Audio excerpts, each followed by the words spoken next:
Hello, I'm Daniela, and welcome to part 2 of the Autumn Treasures sampler video. In the first video, we made some of the different blocks and found some objects to use in the sampler. Today's video is all about the design process and deciding exactly where we want these treasures to go. So let me show you my process for designing this sampler. So we have all our pieces from the first video, and now we're going to start the design process. This is really intriguing to me. I like to start by not attaching things just yet, but I play around with the placement. So I know I'm going to have 4 rows by 4 rows, so I'll start this maybe on the bottom here. And I'll take the ones that I've already completed and set them in, because that just gives me a starting point. And now from here I can play around with some of these background pieces. Now if I have a large piece, like this butterfly or this burlap flower, I might not even need a backing. It kind of creates its own square. So that's just something to consider.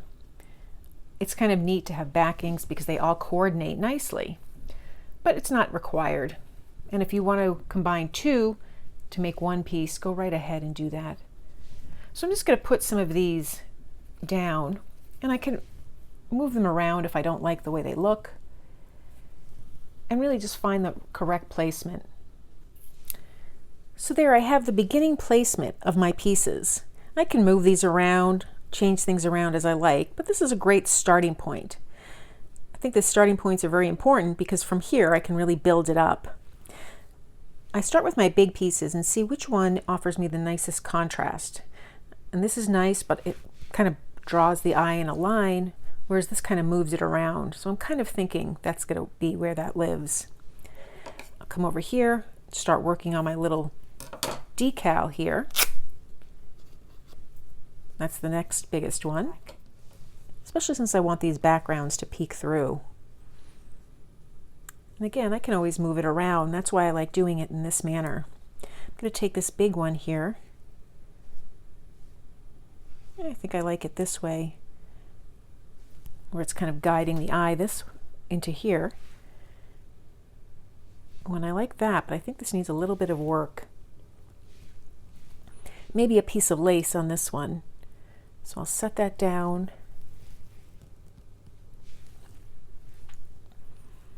Play around with what I want to do here. It's also kind of interesting on its own. Give that some more thought. I have this flower. I don't want it to be too close to these flowers. So maybe just right up there. And you can see how it's starting to come together. I have this little piece. I think it needs something in the background. Maybe this is where this piece of lace could go. And I like that. I have my little postage stamp. I think I need something on that as well. But I think it's too close to that. Maybe right up here. No, right up there has that. Maybe right here. Let's try these words.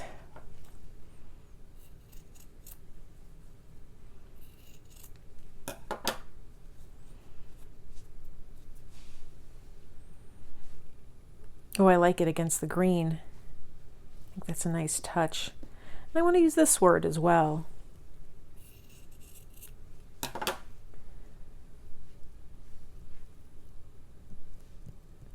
I like it against the green as well. So that's kind of working for me.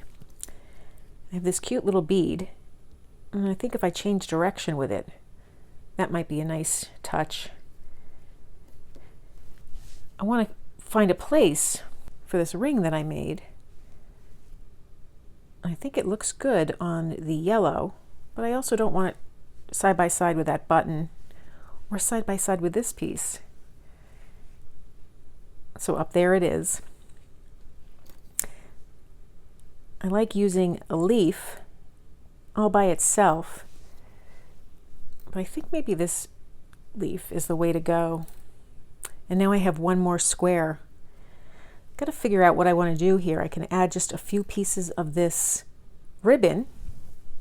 It gives horizontal lines, which is kind of intriguing. Or I can add a thick piece of this ribbon, which gives some texture. I think I'm going to do that.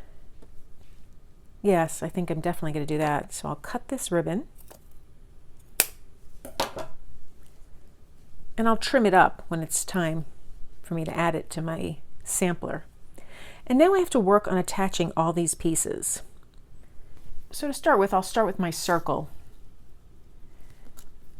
I'm taking one of the tails and just threading it through a needle. And this way I can attach it to the back piece. Now, if I was to move my work or go away and take a break, I would snap a photo of the layout that I have, just on the off chance that something changed. Or if I want to take it apart to start stitching it down, I'd snap a photo, and this way I have a photo of what my work would look like. So I'm going to start by stitching this down here. And I'm just going to do a few stitches to hold it in place on the fabric first, and then I'll stitch it to the sampler. So I'm taking one of the tails of thread and I'm just stitching a couching stitch just a couple of times to hold it right onto that fabric.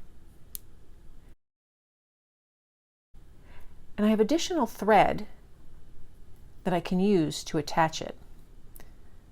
So right there, it's held in place pretty well. And now I just find the way I want to attach it, and I can start attaching it to my background. I'll just knot off this piece here so I can cut this thread. And I'll do the same thing with the other piece of thread. And that way that thread is hidden and it's not part of the design any longer. So now I'm just going to go down the line and attach all my pieces to the background, except for the ones that I think should be just attached directly to the page. So right here, I'm going to just make a stitch or two holding that center in place. Now for my postage stamp here, I'm just going to stitch through the paper on the postage stamp and it will hold it to the background as well. So I'll just come up here, make a few little stitches. Again, stitching through paper is just like stitching through fabric.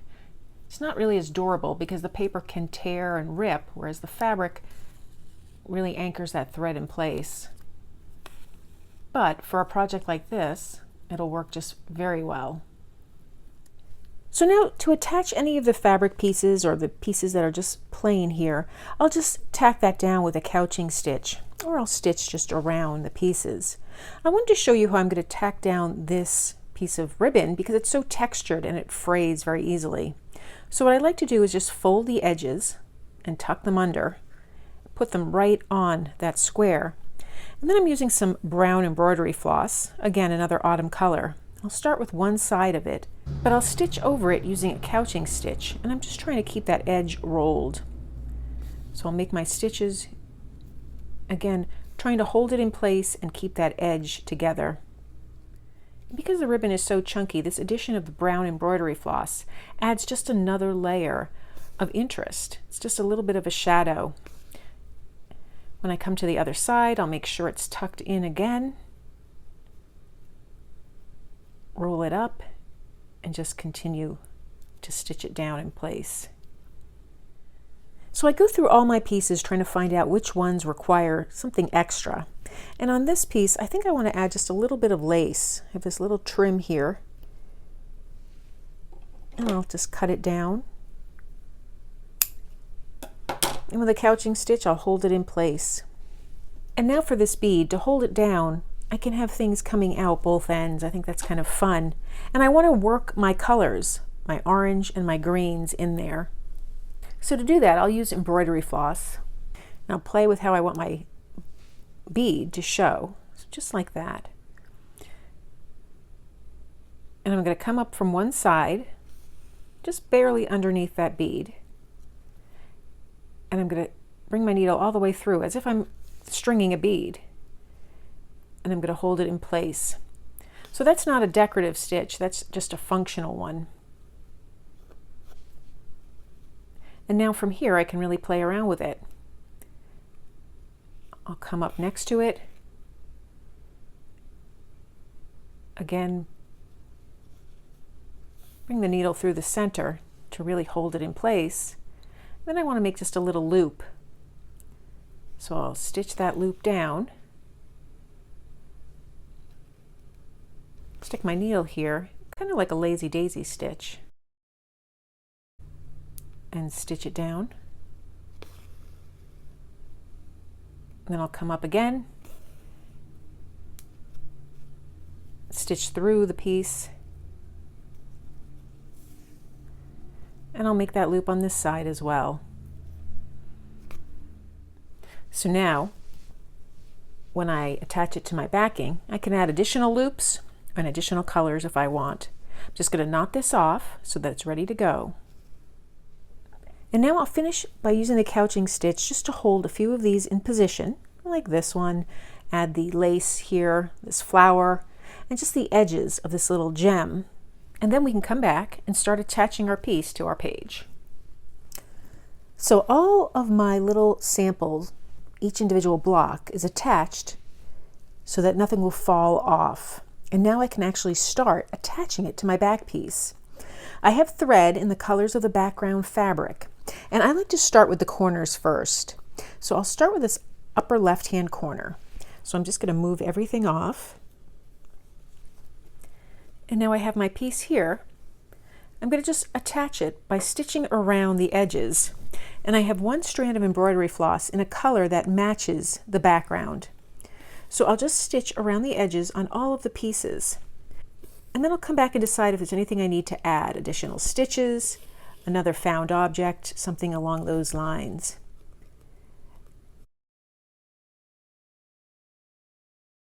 I like to start by attaching this block and then this block, and then I work the two together. And then I'll continue on this side, here, and here. So I stitched everything down, and it was a very time-consuming process, but I enjoyed it, and that's the whole point of the slow stitching. I have all the pieces down. I stitched around the edges of all of the blocks. Depending on the block that you use, you might not need to do that, or you might not want to do that. So now that I'm looking at my piece, I can take some time and decide if there's anything I want to add. So on this little bead here, I think I want to add additional colors of threads, just little stitching. And then I have this piece here. It's very plain. I can add things to it, additional stitches or maybe some beads, but I kind of like the simplicity of it. It kind of echoes the simplicity in some of the other pieces. So I'll just add a few little stitches here and there to my work, and then it's done. But let me show you an alternative as well. So here is another sampler. The squares are smaller. Instead of being a square layout, it's rectangular. And I have a bunch of odds and ends, just something you might want to consider when you put in your piece. So I have some beads here sewn in between just folds of fabric. I have a little coin with a hole punched in the top. I have a wax seal, and this one I didn't stitch down, I just glued that down into place. I have parts of the trim, kind of similar to this, but a different shape. And then I just have some shaped fabric. This is just a plain old heart. I have a little piece of trim here that has little tassels on it. This is kind of interesting, and it pulls those colors that I love so much. And then I have some more trim here, the gold, to echo some of the gold that I put throughout this piece. And my last treasure was some sea glass. I just wrapped it with some embroidery floss, doing the stitching all around to hold it in place. It's very lightweight. It has a little bit of movement. This one has a little bling because of the gold. And I really like that effect. I think it's quite lovely. So there's so much you can do with these samplers, making them very small or very large. I have different pieces on that because I think it's interesting. It's like a curiosity cabinet. But you can, of course, do a collection. Do all buttons or anything you like. I hope this inspired you to create something of your own with the idea of a slow stitching sampler. So that's how I created the sampler. I have the variation that I showed you as well, and I loved it. Let me give you a quick peek at the finished sampler with those extra stitches that I talked about in the video. I just like that pop of color with those additional stitches. I think it makes that block come alive and ties it in with the others.